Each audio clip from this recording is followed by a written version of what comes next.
Where's my backbeat? All right.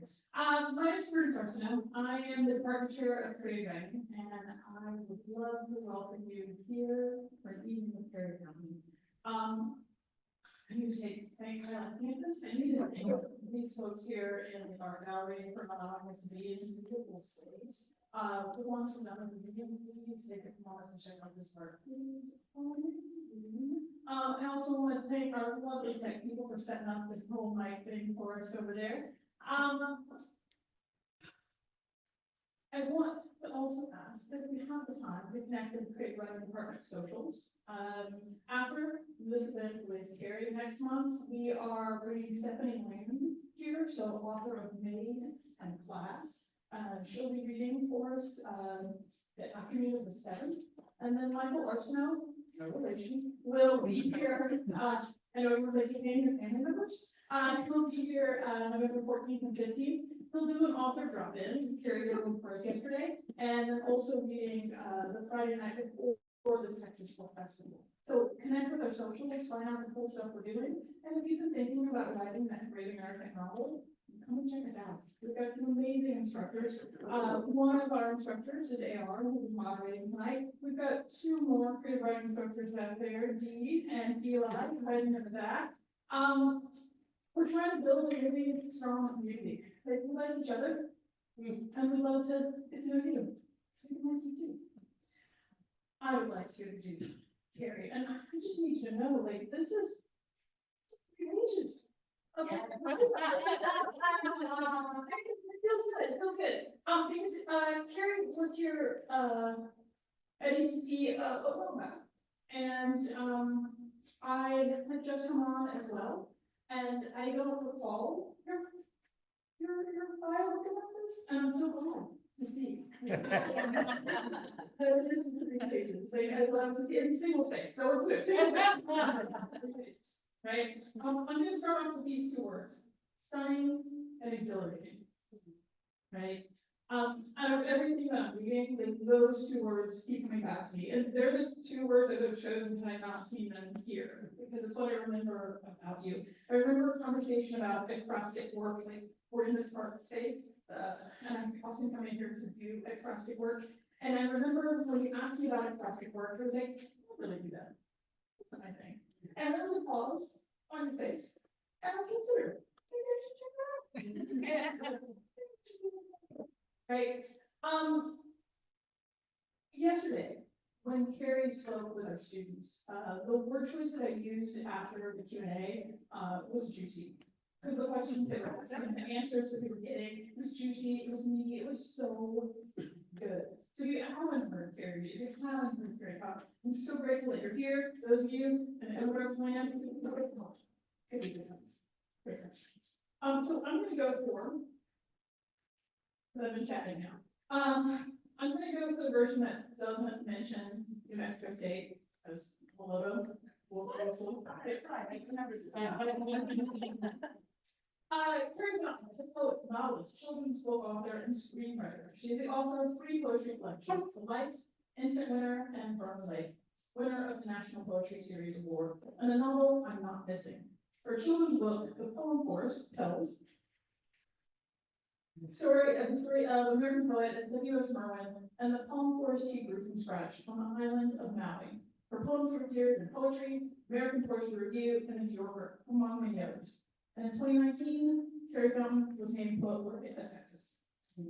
Please help me welcome AR and Carrie Fountain.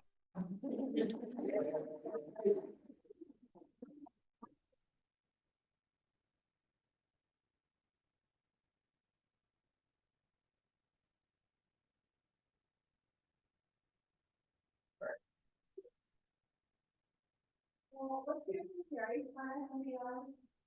No, where is that? It's really loud. Well, we're poets. I'm gonna let Carrie come forward and read to us for a while. As you see, maybe about questions that you might have for Carrie. I have lots of questions for her. But eventually I will throw questions to you. So anything what you might want to talk to Carrie about. Thank you. Thank you so much. It's so nice to see you again. It's nice to, were you at the round top where the lights went up? We were just talking about I that. don't think I was at that one. I met you at Round Top like 10 years ago, probably. I was very green, very young, could have been more than 25. And, I was so excited to see you and meet you. And, I tell my students this sometimes, and I hope it's okay if I share with the group tonight, but, you forgot your toothpaste. Shocker, right? And we were chatting and you mentioned this to me and I was just so eager and so delighted. And I was like, well, I have toothpaste. You did. And I'm still telling people that story. I didn't get my toothpaste. So, thank you for being here with us again. Really appreciate your time and energy that you've given to our community and to our students. And so great to hear. Very great. Thank you so much. So wonderful to be here. Thank you to Prudence. And thank you to Joe. Is Joe here? Joe's the class I went to visit. That was Joe's class and he was wonderful. And so it's just wonderful to be here at ACC and it's so wonderful to see so many familiar faces. I'm just so happy to be here and let's see if I'll be able to read some of these poems. Let's see. This is the time of the life. It's not time of year, but it's time of every 4 years where I feel like we have to renegotiate how we speak about good and evil with our children. Right. In the middle of an election season. Yeah. And I've been thinking a lot about that. The last time this happened, our kids were younger and now they're older and they know more. And so I thought I would start out by reading a couple of poems that sort of think about that. Parenting parenting is hard, it really does make you, you have to think about what you believe. And then you have to decide if you want to transmit that belief to your children, or if you want to change it for yourself, And so I was going to start actually with the poem that is the last poem in this book. Okay. This poem is called Poem. And this poem is called The Spirit Asks. Is that okay? Or do I need it for that? Do I need the microphone for the slide test? Do you mind if I just set it down? I think that would be fun. Okay. So this poem is called The Spirit Asks. This is the life with fried eggs. This is the life with Pyrex dishes of many sizes, none of which I purchased myself. This is the life with the boy who'd eat chicken nuggets for every meal, and the girl who's asked 4 times this week if she can please clean the cat's ears again. They're dirty. No, they're not. This is the life with lives in it so small we have to put a sign on the front door, don't forget the fish, or we forget the fish. This life, sometimes I feel myself so deep inside it, blessed so painfully blessed, pushing into it, pushing, and yet I cannot get through. I want too much. I want a God who will save us all, and a God who will feel the little heat coming off the candle I lit in the grotto. A God in heaven, but a God here, too, I want a God like the one I tell my children about, the one who loves everyone. Even Trump? Well, I guess so, yes, even Trump. Please give me a God that exists. That's all I'll ever want. And the Spirit says, okay. And I say, really? And the Spirit says, probably. Yeah. That's the last one.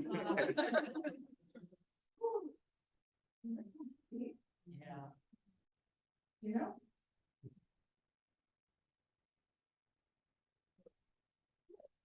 We go again. So this poem is also about, like, you know, especially my son's kind of obsession with good and evil and trying to figure out, you know, there was a whole time in his life when he was that, is that a good person or a bad person? You know, like we see a journalist on TV, is that person a good person or is that a bad person? And that's, you know, where you sort of have to go, like, how are we teaching you that there are good and bad people? And of course, it is how we talk about, you know, people in the world. And so he always with Harvard, I really do think he just has he really loves transformational narratives. And so this is sort of a poem for him. It's called Cold. Wind through the night, cold wind to blow the dried skins away, maybe. We woke to find 1,000 yellow leaves of pecan tree covering the backyard. What is the meaning of this? The villain in the show my children are watching asks, his face to the heavens. I think he's going to turn good, my son says. And I say, hope so, because I know how much he loves a bad guy who just needs one experience of goodness to turn good himself.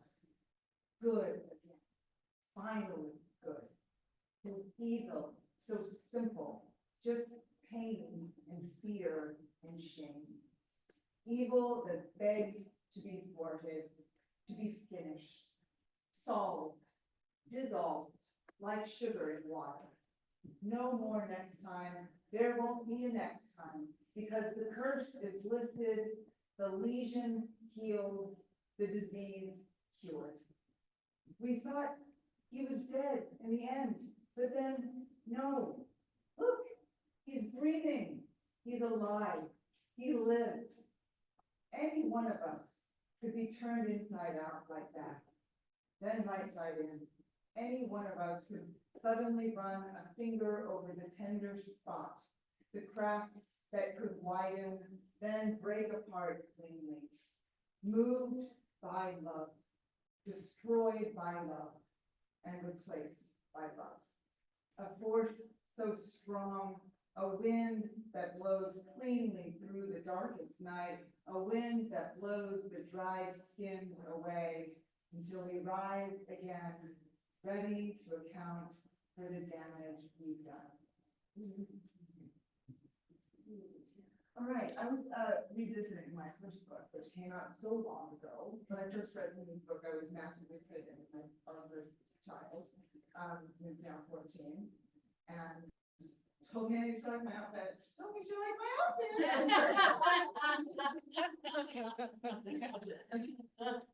Oh, I don't know if that's ever happened before. I went back, I was reading through these poems.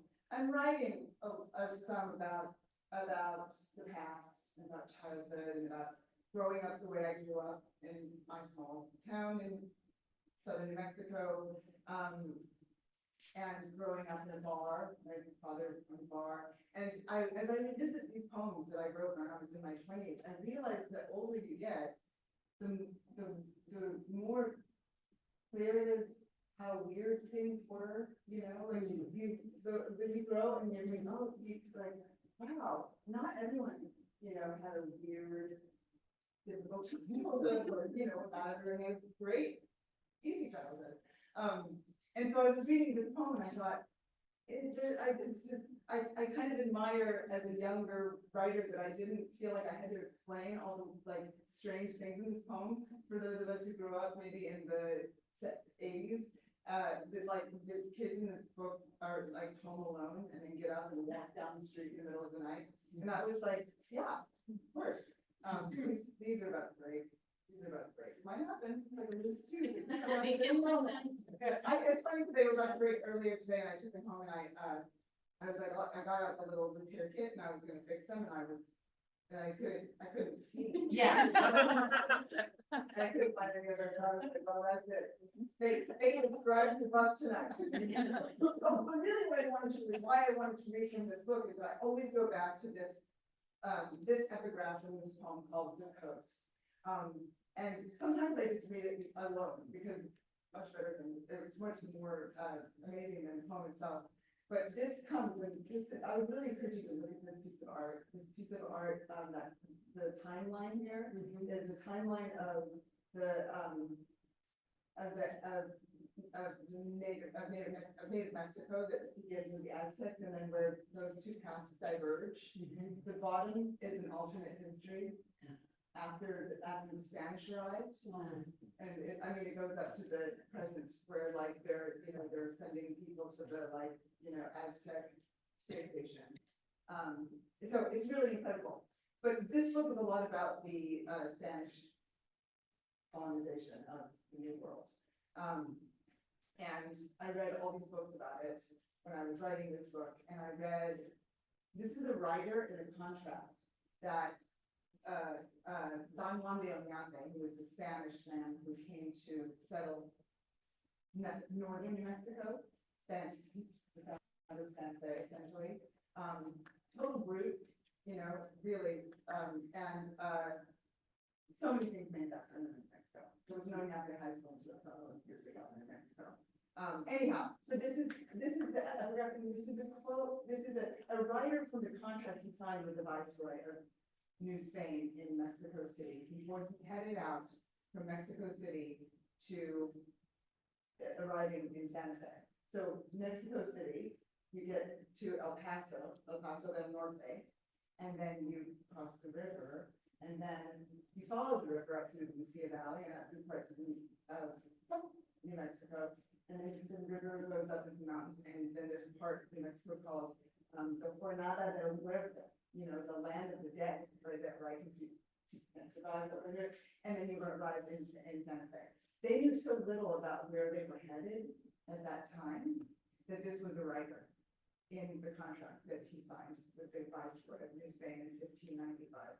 If in the said provinces any seaports should be found on the North Sea, you shall notify the Viceroy of New Spain, telling him the news and giving him an accurate report of the configuration of the coast and the capacity of each broker. So that was heading out to San Jose. So this poem is called The Coast. And the coast. Like anything imagined, it goes on forever if you want it to go on forever. If you want it to be just over the horizon, you'll keep seeing in the waves of hot air coming off the desert floor, the bright blue grimace of the ocean.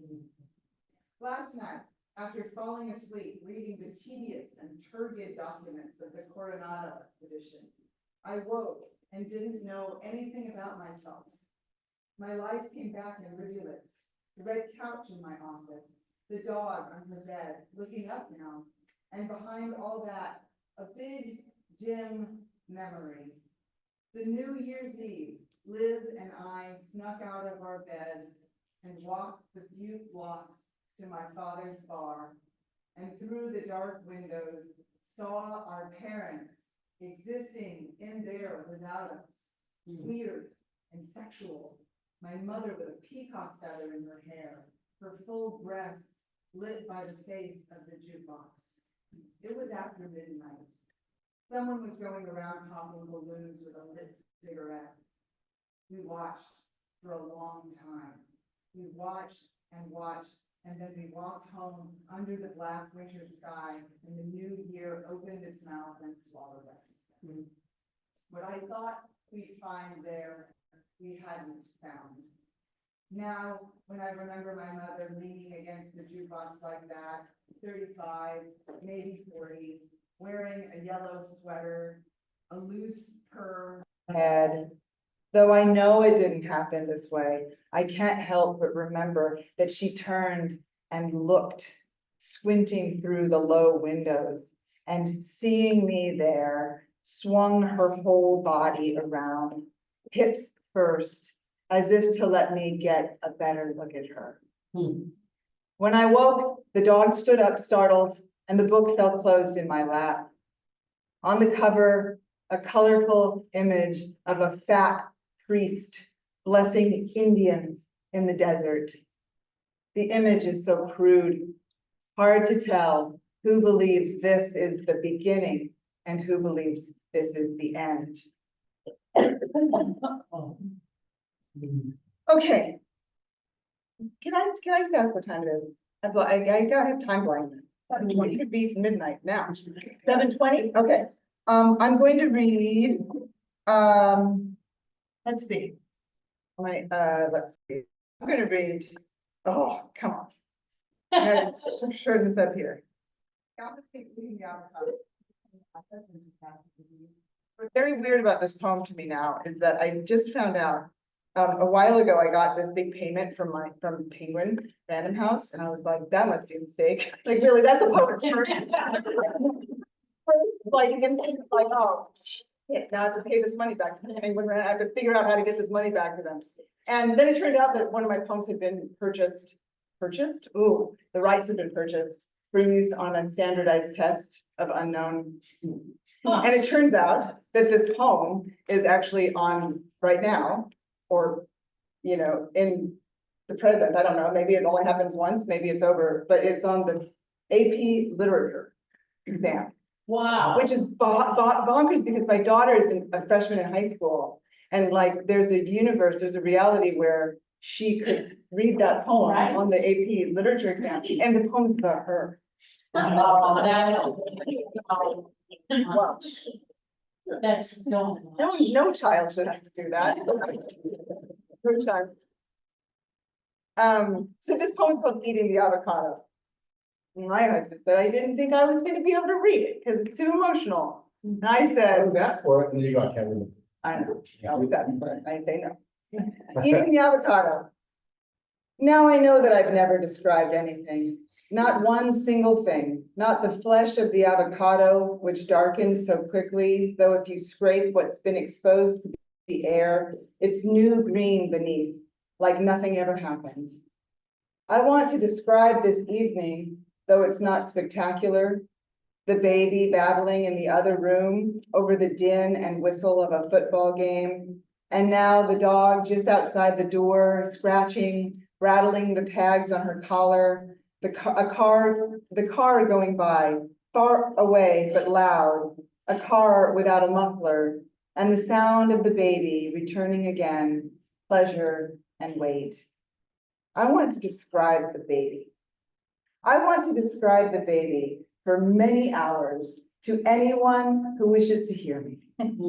My feelings for her take me so far inside myself, I can see the pure holiness in motherhood, and it makes me burn with success and fear. The hole her coming has left open, widening. Last night, we fed her some of the avocado I've just finished eating while writing this poem. Her first food.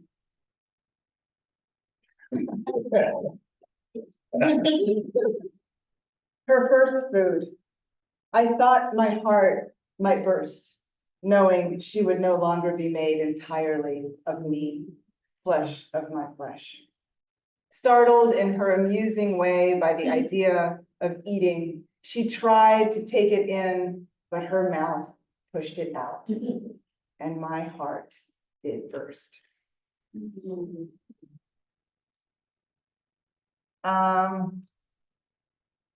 Okay, I'll read why don't I read this poem? This poem is just came out in this collection from Ada Limon, who is our poet laureate, the poet laureate of the United States of America. I'm not sure if she's the first Latina poet laureate, but she is a Latina poet laureate. She's amazing. She's a great poet laureate.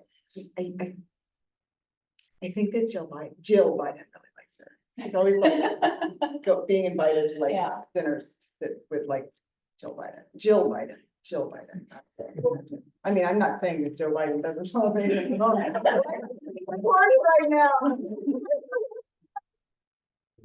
So this is a book of poems, poetry in the natural world, and so she asked me to write one of the poems, and I wrote a poem, and I sent it to her, and I thought, this isn't this. She's going to say this isn't what I was thinking of, but she did it. Called "You Belong to the World." You have to clear that so that Joe Biden doesn't. Forget it. Um, I'm sorry, could you read the title? yes, and the title is, it's the title that goes right into the poem. Oh, Called You Belong to the World, as do your children, as does your husband. It's strange even now to understand that you are a mother and a wife, that these gifts were given to you and you received them, fond as you've always been of declining invitations. You belong to the world. The hands that put a peach tree into the earth exactly where the last one died in the freeze belong to the world and will someday feed it again differently. Your body will become food again for something, just as it did so humorously when you became a mother. Hungry beings clamoring at your breast, born as they've been with the bodily passion for survival. That is our kind's one common feature. You belong to the world, animal. Deal with it. Even as the great abstractions come to take you away, the regrets, the distractions, you can at any second come back to the world to which you belong, the world you never left, won't ever leave, cells forever, forever going through their changes as they have been since you were less than anything. Simple information born inside your own mother's newborn body, itself made from the stuff your grandmother carried within hers when at 12 she packed her belongings and left the Scottish island she'd known, all she'd ever known, on a ship bound for Ellis Island, carrying within her your mother, you, the great human future that dwells now inside the bodies of your children, the young who, like you, belong to the world.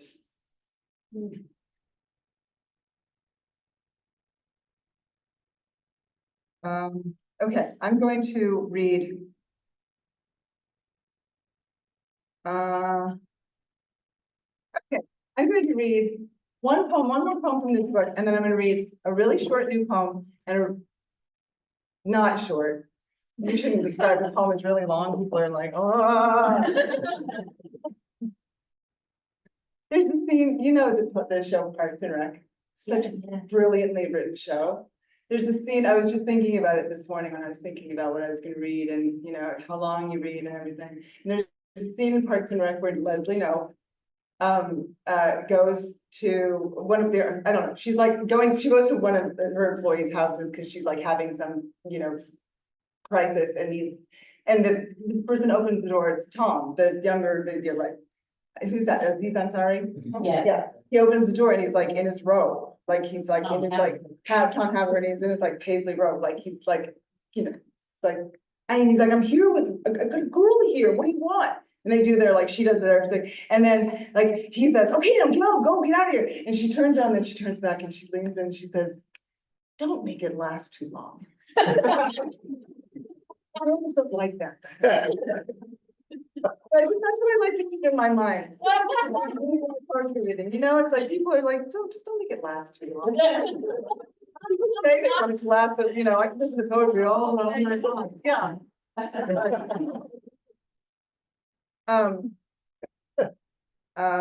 Okay, so this poem, I'm gonna read Will You. I don't know if you had any of these Henrys and go through your class, Raksha, but this is a poem with many Henrys from, yeah, so you had some of these Henrys. Oh, okay, here this poem is. Will you? When at the end, the children wanted to add glitter to their Valentines, I said, no. I said, no, no, no glitter. And then when they started to fuss, I found myself saying something my brother's football coach used to bark from the sidelines when one of his players showed signs of being human. Oh, come on now, suck it up. That's what I said to my children. Suck what up? My daughter asked. And because she is so young, I told her, I don't know, and never know. And she took that for an answer. My children are so young when I turn off the radio as the news turns to counting the dead or naming the act. They aren't even suspicious. My children are so young, they cannot imagine a world like the one they live in. Their God is still a real God, a whole God, a God made wholly of actions. And they think I work for that God. And I know they will someday soon see everything, and they will know about everything, and they will no longer take never mind for an answer. The Valentines would have been better with glitter, and my son hurt himself on an envelope. And then, much later, when we were eating dinner, my daughter realized she'd forgotten one of the 3 Henrys in her class. How can there be 3 Henrys in one class? I said. And she said, because there are. And so before bed, we took everything out again, paper and pens and stamp and scissors, and she sat at the table with her freshly washed hair parted smartly down the middle and wrote, "Will you be mine, Henry T?" And she did it so carefully, I could hardly stand to watch. Okay, so now I'm gonna read 2 poems that I've never read before. One of them is short, as I mentioned. So this is the short poem that I read. I wrote this poem when I was at I stayed for a few weeks at the Merwin Conservancy, which is W.S. Merwin's house. I wrote this book about him, and I was invited there, and it was an exceptional experience,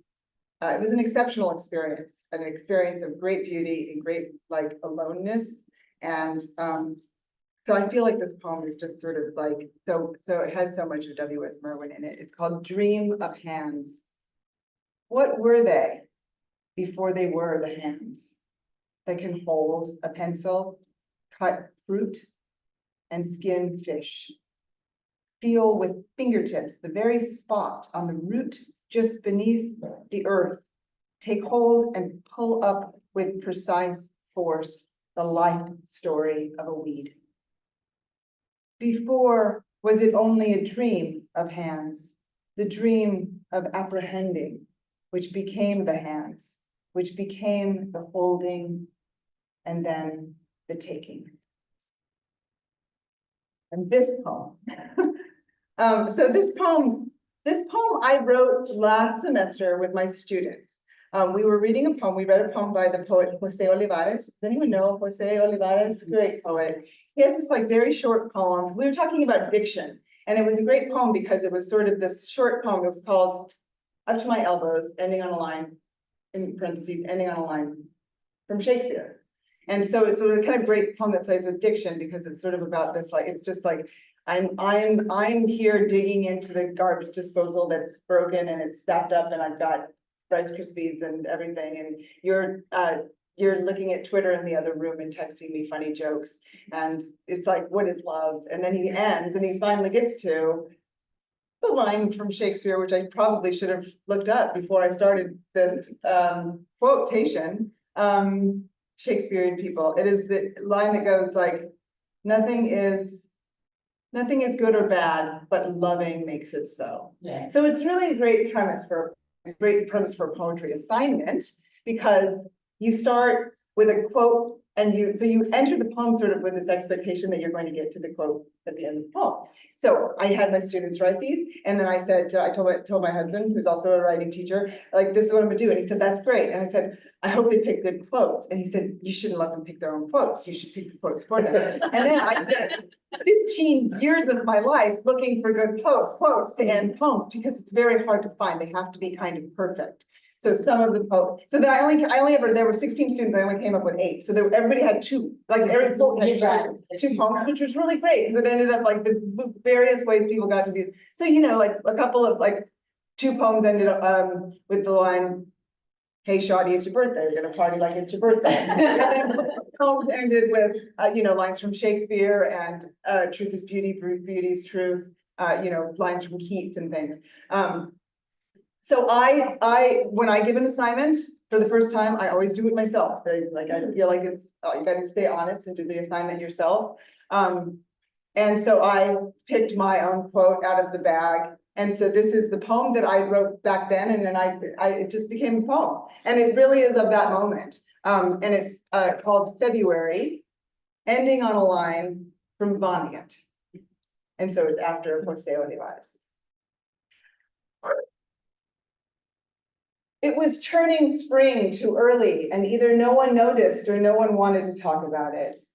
Two grocery megacorps had fallen in love and wanted to merge and were asking whomever they were supposed to ask if they could become one in holy matrimony, even though everyone knew they'd do whatever they wanted to do in the end, so why bother asking? The public radio station needed money and was really going wild about these socks and coffee mugs. And Kirk said, Biden said there would be a ceasefire by next week. And I said, yeah, right, nice talk. Thanks for the tip, Jesus Christ. And the boy went on a field trip one day to the symphony and I didn't even know about it. And when I asked him if it was fun, he said he liked it more than the nature center. And I wondered when the hell he'd gone to the nature center. And the girl made a fully jointed paper mache doll with clothes and shoes and earrings for her art class when she could have made anything else.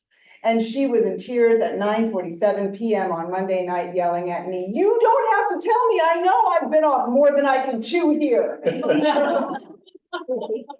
I asked Kirk how Biden knew were actual promises made, but he had only read the headline in the NYT. You see, sometimes true love means that in places where competition between two grocery stores is the only thing keeping the price of groceries down, nurses and teachers have to go around putting items back before they pay for the food they take home to their children.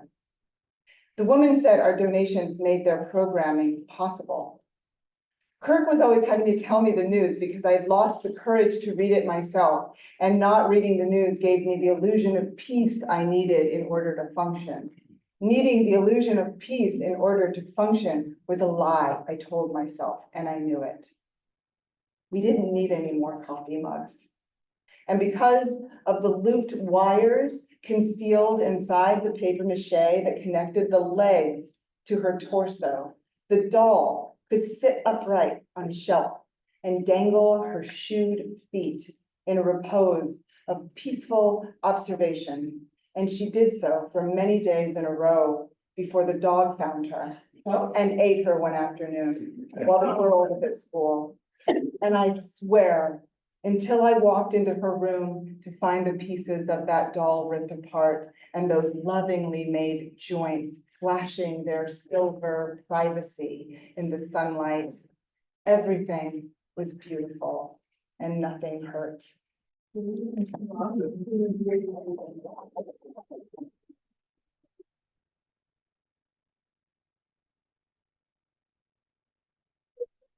Thank you so much, and thank you all for coming, and thank you to ACC for having me. Hi. Thank you so much for reading Eating the Avocado. I love that poem. Oh, thank you. It's really special to be next to you as you read it.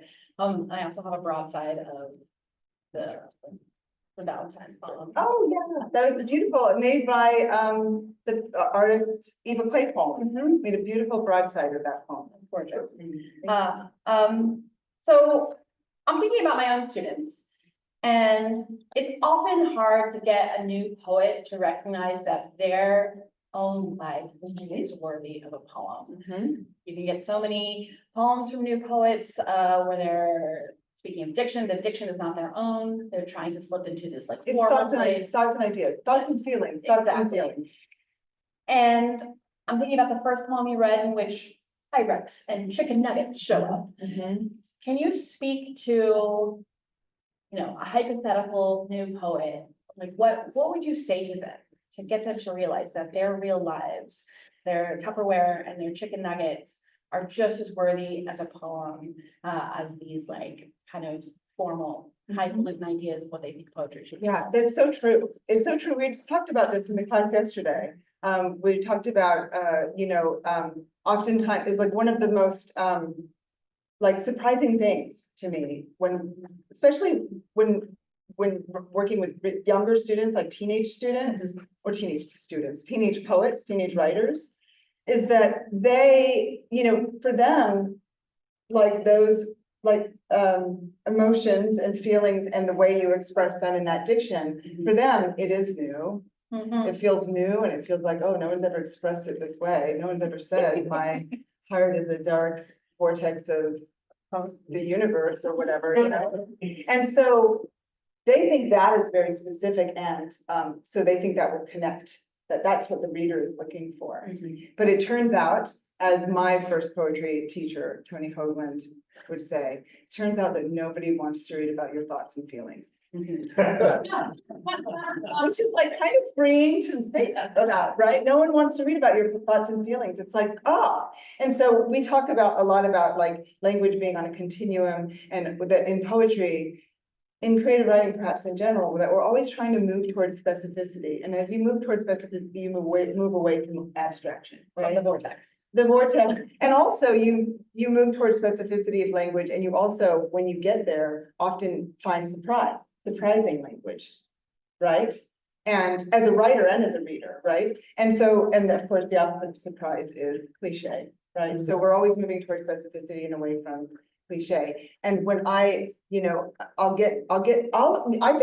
saying stuff like, okay, you have to write a poem that has 4 proper nouns. 4 brand names have to be in this poem, and you have to have an idiom, and then you have to have a celebrity.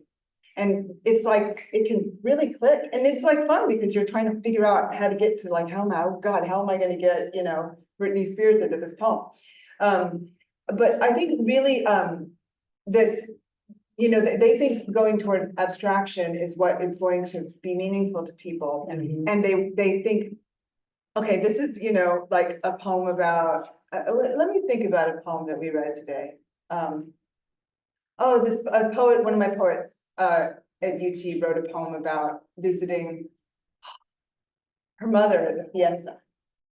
And it was just brilliant.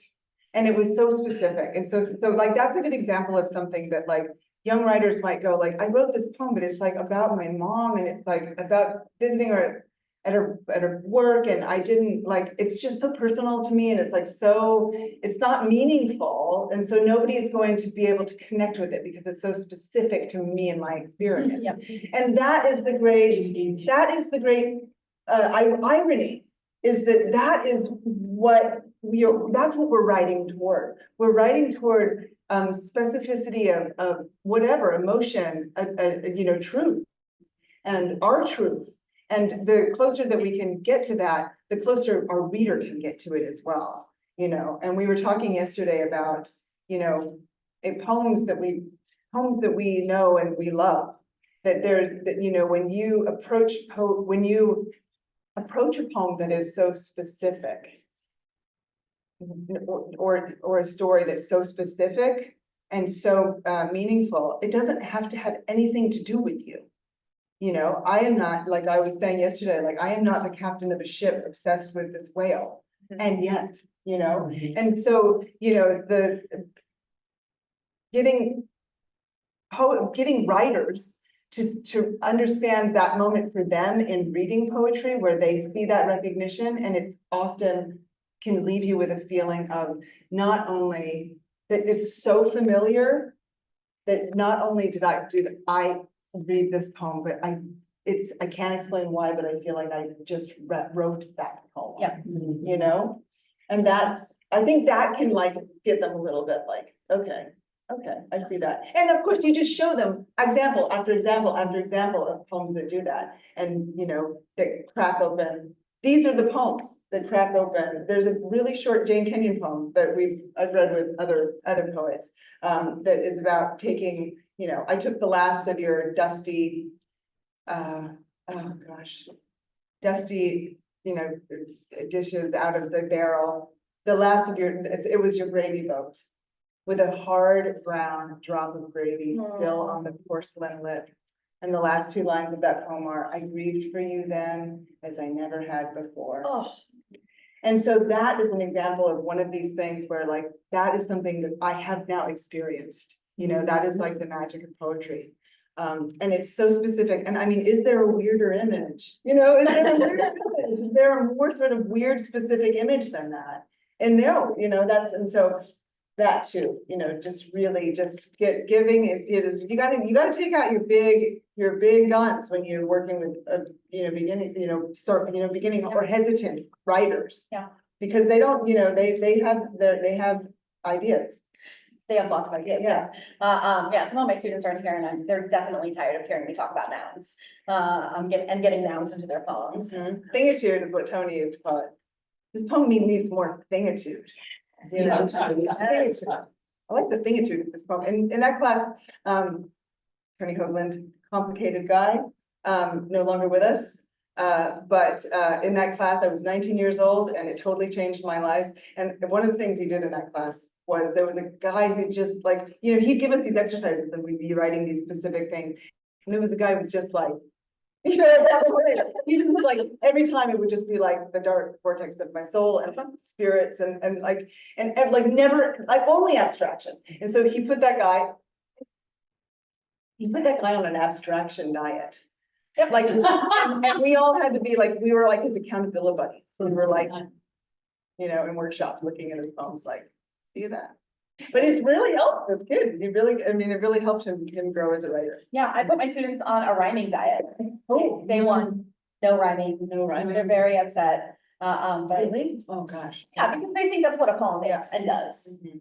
That's Yeah. thing number one that comes to their mind is, but it's a poem rhymes. So when you take that away, well, I no longer, Yeah. what is a poem now? So another question kind of from the point of view for my students, can you talk to us a little bit about how you approach form? Whether that is a received form or not, but where in the process of poem making does form make an appearance for you? Well, I mean, I mostly write in free verse. And when I teach, my students, I really save form for like the end and just one sort of, you know, one poem. And it's great because it's at the end of the semester. And so they've all been reading and talking about each other's work. And so I have them write a sonnet, but everybody turns it into me without their name on it. So they're anonymous sonnets. And then we distribute them, and then we spend a day in class reading them and then trying to figure out who wrote what. And they with hash marks on the board, and it's truly like one of the most fun days of the semester. And it's like, it's this time where they can realize like, wow, my voice is really recognizable, or like, wow, you know, like, you thought my poem was his poem and he's my favorite poet. That's great. You know? Wow, you know, so form though, I mean, I mostly write in free verse, and I've talked to my students this semester. I think that students who you know, who come to poetry with the experience of having read, you know, perhaps some romantic poetry. Yeah. And maybe some Robert Frost. Yeah. I think that it's really important to like talk about the fact that we are at the beginning of free verse poetry. Like free verse poetry is new, you know, up until a certain point, all poetry was, you know, meticulously metered and particular, you know, had rhyme scheme or was in form. And, you know, when you move away from that and into free verse, what's really brilliant about it to me is that, you know, the poem goes from being a lecture to being a conversation, right? And, you know, and we were just talking about this today, like rather than an answer, it could become a question. And it can have, you know, I think free verse allows for much more, you know, I mean, that I'm saying something that's so ridiculous because the person who I'm going to quote is the romantic poet John Keats, who talked about negative capability and a poem's ability to sort of not carry an answer with it along in it, or not, you know, I mean, we were just talking about, I talked about negative case, nobody knows what negative, no one knows what it means. Nobody, and it's like the whole, like, people write dissertations about it. He mentioned it one time in one letter to his brother, and it was really just to diss Coleridge by saying like, he doesn't have it, you know, he can't do it. You know, he's basic. Anyway, you know, so I think that when we do end up looking at form at the end of a semester, it's really to sort of, I mean, almost to sort of show what came before, you know, what we're writing in. I mean, not that form is gone, but that was, you know, this is what, you know, everything was sort of Right. form of poetry. And even with free verse in mind, as you're drafting, how cognizant of you are how that poem is gonna look on the page? Or are you even thinking about, is this a prose poem? Am I gonna break this into couplets? Like, what are these stanzas gonna look like? How much white space is here? Where do those questions come up in the process for you? I think that mostly, like for most writers, I think it's just very organic, it's like, or not organic, it's intuitive, you know? And oftentimes, I mean, I can show you this poem, which is a new poem. Might not end up looking like this, the last poem I wrote. It looks like this right now. You know, the last time I worked on it, it was in couplets. And sometimes in terms of like what the poem looks like, sometimes if I get confused about parallel break lines and I'm like, I feel like I'm spinning my wheels, or like I can sometimes also get a little bit too obsessed with the shape of a poem, where like I'm then breaking the line at places that are not, you know, that's really not where the line breaks, but I get obsessed with, you know, making a shape or something. And I'll just do this, and I'll just put it all into a prose, and then just read it and sort of feel where the line wants to break. Yeah. You know. Yeah, that makes sense to me. Thank you. So as writers, I think one of our most difficult tasks is to make sure that we're creating community for ourselves. And to make sure that we have a community of writers, make sure we have a couple of readers. Can you talk to us about your journey of kind of creating that group for yourself? And maybe just speak to the importance of making sure that writing isn't, that we don't get lost in our own solitariness as writers. Well, I'm gonna embarrass myself. Yeah, it's my husband. Great, perfect. And just like when you ask me that question, I just think, I mean, you know, I just write all my poems for my husband. Like he's always my reader in my mind. Yeah. I'm always thinking, like, you know, like I haven't shared this poem with him, and I'm always just thinking, like I was thinking, oh, I can't like that. It's fun because it's my reader. And I'm just really lucky because my husband, my partner, happens to be a writer. And so we have that sort of, I mean, I don't know, I guess if I had another husband.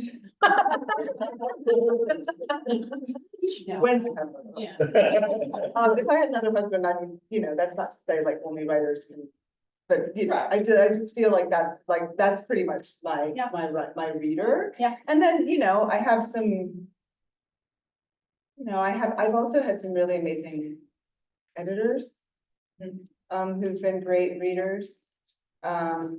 I also really tend to find that the friends in my life that are not poets, but there are many people who are not poets, don't have an interest in writing poetry, but are just fueled by poetry, by reading poetry. And I really love sharing poems with those people in my life, because I think sometimes when you share poems with poets, it's like, I mean, I don't, you know, like I want someone to like, I want someone to tell me like, this gets really boring here, or like, I don't understand what you're doing here. Yeah. Rather than sort of going like, well, you know, like, you know, poets, and maybe, you know, when you're teaching, you know, and when you're reading a lot of poetry and you're thinking about poetry a lot, it's like your brain can start making leaps that the poem itself is not making and needs to be making. Yeah. You know what I mean? The poem needs to be doing the work, and you know, as a reader, you're doing the work of making connection, you know, of making sparks and things. And so I think like having people, I really, really, really felt that after I like left graduate school, because graduate school to me was baffling. It's like a bunch of people talking about poetry in a way that looks like, do you hate poetry? Like, you know, like, do you just hate me?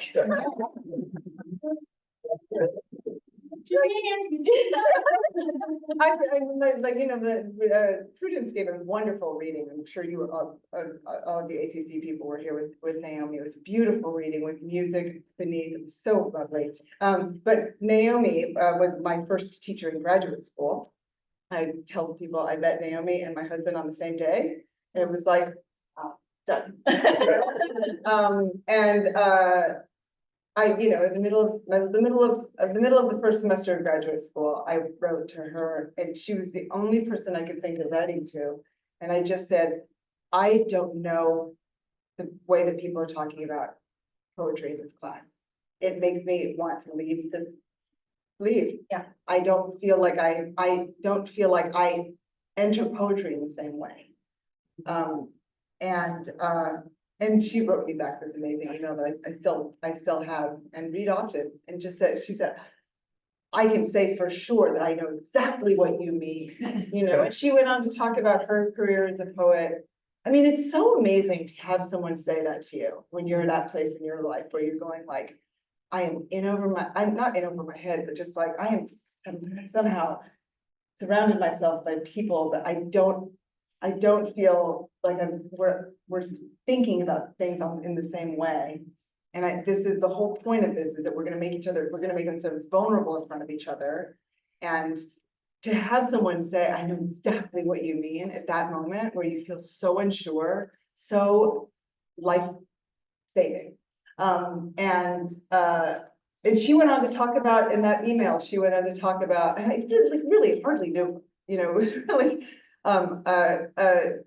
and she went on to talk about how I was just on a panel with Edward Hirsch and Donald Hall.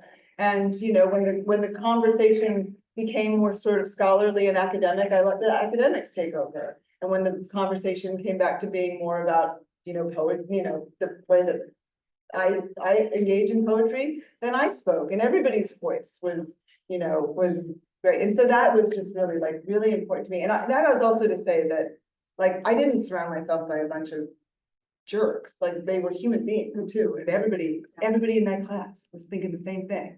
Like, oh God, what am I doing here? And I'm not good enough. And that person has got a book already, and that person is, you know.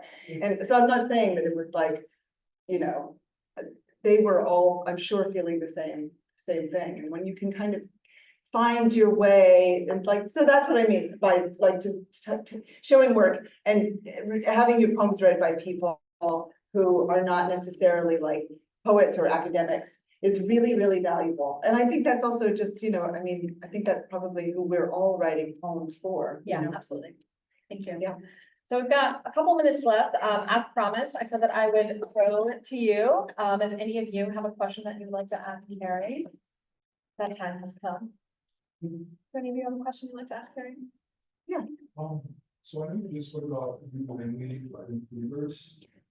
I've heard, and I've taken it on myself, that memorizing poetry is one of the best ways to improve your writing across the group. And so I guess as far as whether trying, I feel like trying to memorize pretty words make go against that. In a way that memorizing lyrics may not. But I was wondering, get kind of your point of view on how to make that play a role in poetry. Memorizing poetry is so great.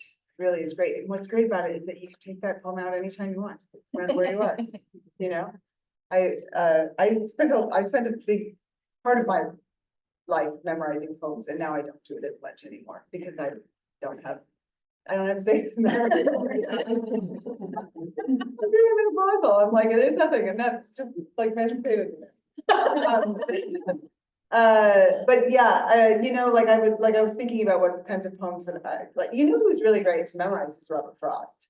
You know, his poems are very easy to memorize. And he memorized them. He would just say them whenever he you know, I was showing my students a little video of him talking to someone, and you know, he talked like this, you know, and he was like ancient in his interview. And the man says like, Stopping by woods of a snowy evening, and he's like trying to talk about the poem, and Robert Frost just looks at him. You want to hear that one, don't you? Without a beat, he just goes right into the poem. And we also, we talked about the amazing story about Robert Frost at JFK's inauguration. He was JFK's inaugural poet, and he went up onto the podium. And you can watch this. I've never watched it. I only ever heard of it, and I watched the video of it. And so he gets up there and he's written a poem called Dedication. He's written a poem, as you do, on the occasion of an inauguration. And there's like a poem that precedes the poem, like a preface to the poem. So he gets up there and he's, it's windy and it's bright. And so he, the paper's flying, and he is just reading, this much verse, and he's struggling to get through it. And it's so hard to watch because he's very old at this time. And like people like LBJ gets up at some point and like goes over, like just like wanders over, like, can I help? Whatever. LBJ, I don't need you standing there right now. You just see all the thoughts in his mind. And you hear him say, there's a glare. And so he struggles through this short amount of verse. And then you see him make the decision, and he says,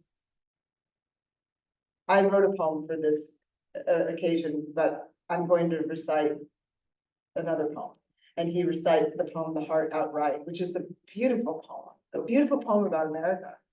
And it is just so amazing to see, because you really do see him, like, you just see like, oh my gosh, this is, you just see him go into it, and it's such a beautiful poem, and it's just such an amazing thing to watch. And I think, it was just, I felt so. Yeah, I do think that, memorizing short, free verse poems. I'm thinking of some of the poems that I really loved memorizing. There's a Mulish poem called Encounter that, right? It's a really, it's a beautiful poem. I can't say it, and I certainly don't want to paraphrase it. What's the poem that Keats poem about? About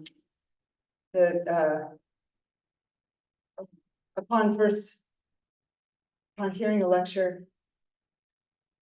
Yeah. At one time I memorized that whole poem, and now I can't recall the title of the poem. But yeah, I think that memorizing poetry is a great practice. Free verse or not. Yeah. Well, regrettably. we're at our- Yes.